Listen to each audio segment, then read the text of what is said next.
നമസ്കാരം. മലയാളി വാർത്തയിലേക്ക് സ്വാഗതം. വലിയ വിവാദങ്ങൾ തന്നെയാണ് തിരുവനന്തപുരം കോർപ്പറേഷനെ ചുറ്റിപ്പറ്റി ഇക്കഴിഞ്ഞ 5 കൊല്ലം മുന്നോട്ട് പോയത്. അതിൽ പലവിധ അഴിമതി ആരോപണങ്ങളും ഉയർന്നു കേട്ടിരുന്നു. അത്തരത്തിൽ കോർപ്പറേഷനിലെ പലവിധ അഴിമതികൾ പുറത്തു വന്നുകൊണ്ടിരിക്കുന്നു BJP ഭരണത്തിലേറിയതിന് പിന്നാലെ. എന്തിനേറെ പറയുന്നു, ഒരു വാർഡിൽ തന്നെ 13 കോടിയോളം അടുത്ത രൂപ കോർപ്പറേഷന് നഷ്ടം വരുത്തുന്ന രീതിയിൽ തന്നെയാണ് ചില വ്യക്തികൾ അവർ പ്രവർത്തിക്കുന്നത്. ഇതിനേറെ പറയുന്നു, അവിടുത്തെ ജീവനക്കാരെ പോലും വേണ്ട രീതിയിൽ പണിയെടുക്കാൻ സമ്മതിക്കാതെ പാർട്ടി ഗുണ്ടകൾ ഭീഷണിപ്പെടുത്തുന്നു എന്നതടക്കമുള്ള ആരോപണമാണ് ഉയർന്നു കേൾക്കുന്നത്. ഇതിനെതിരെ ശക്തമായി തന്നെ നടപടി സ്വീകരിക്കാൻ ഇപ്പോഴത്തെ കോർപ്പറേഷൻ ഭരണസമിതി തീരുമാനിച്ചിരിക്കുന്നു. തിരുവനന്തപുരം കോർപ്പറേഷന് വസ്തുനികുതി ഇനത്തിൽ തന്നെ കോടിക്കണക്കിന് രൂപ പിരിച്ചെടുക്കാനുണ്ട് എന്നുള്ളതാണ് യാഥാർത്ഥ്യം. എന്നാൽ അത് പിരിച്ചെടുക്കാൻ കഴിയാത്ത തരത്തിലേക്ക് കാര്യങ്ങൾ മാറ്റിയിരിക്കുന്നു. സ്വകാര്യ കെട്ടിടങ്ങൾ, സർക്കാർ ഓഫീസ് കെട്ടിടങ്ങൾ എന്നിവയിൽ നിന്നൊക്കെ കോടികളാണ് കോർപ്പറേഷന് വരുമാനമായി കിട്ടാനുള്ളത്. കേരള സംസ്ഥാന ഓഡിറ്റ് വകുപ്പിൻ്റെ 2023-24 ഓഡിറ്റ് റിപ്പോർട്ടിലെ വിവരങ്ങളാണ് പുറത്തു വന്നത്.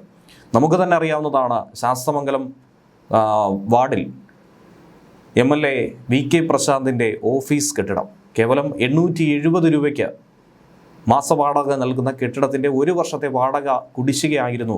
ഈ വിവാദമുണ്ടായ സാഹചര്യത്തിലാണ് അത് 1 വർഷത്തേത് അടച്ചു തീർത്തത് എന്നതടക്കമുള്ള മാധ്യമ റിപ്പോർട്ടുകൾ നേരത്തെ പുറത്തു വന്നിരുന്നു. സമാനമായി തന്നെ ചെറുതും വലുതുമായി ഒട്ടനവധി കെട്ടിടങ്ങൾ കോർപ്പറേഷൻ പരിധിയിൽ പ്രവർത്തിക്കുന്നുണ്ട്. അവിടെ നിന്നൊക്കെ തന്നെ ഇതേപോലെ പണം ലഭിക്കാനായിട്ടുണ്ട്. വാടകയും നികുതിയും ലേലത്തുകയും യഥാസമയം പിരിച്ചെടുക്കാത്തതിനാൽ വൻ വരുമാന ചോർച്ചയാണ് കോർപ്പറേഷനെ സംബന്ധിച്ചുണ്ടായിരിക്കുന്നത്. ഇത്രയധികം തുക എന്തുകൊണ്ട് പിരിച്ചെടുക്കുന്നില്ല? അതിനുള്ള കാരണവും വളരെ വ്യക്തമാണ്. പണം നൽകാത്തത് ആരാണെന്ന് മാത്രം പരിശോധിച്ചാൽ മതി. മുൻ വർഷത്തെ കുടിശ്ശികയും ഇപ്പോഴത്തെയും ഒക്കെ ചേർത്ത് 107.91 കോടി രൂപയാണ് കിട്ടാനായിട്ടുള്ളത്.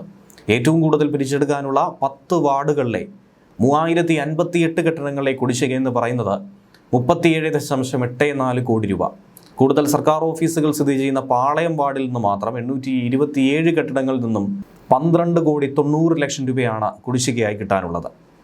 ഇത്തരത്തിൽ 100 കോടിയിലധികം നഗരസഭയ്ക്ക് കിട്ടേണ്ട പണം എന്തുകൊണ്ട് പിരിച്ചെടുക്കുന്നില്ല? കോർപ്പറേഷൻ എന്തുകൊണ്ട് ഈ ഉദാസീനത കാണിക്കുന്നു? അതല്ലെങ്കിൽ ഉദ്യോഗസ്ഥർക്ക് പ്രവർത്തിക്കാനുള്ള അനുമതി കിട്ടുന്നില്ലേ?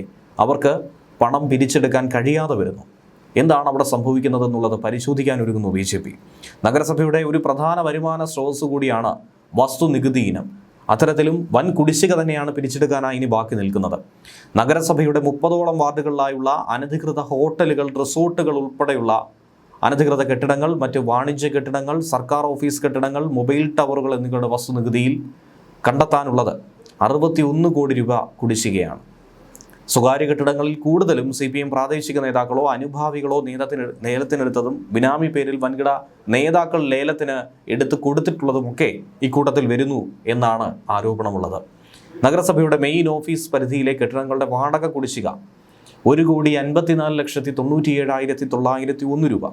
കടകംപള്ളി സോണൽ ഓഫീസ് പരിധിയിലെ കടമുറികളുടെ വാടക ആകട്ടെ ഈടാക്കിയിട്ടില്ല. Parking area, market, community hall എന്നിവയുടെ ലേലത്തുകയിലും 10 ലക്ഷത്തോളം രൂപയാണ് പിരിച്ചെടുക്കേണ്ടത്.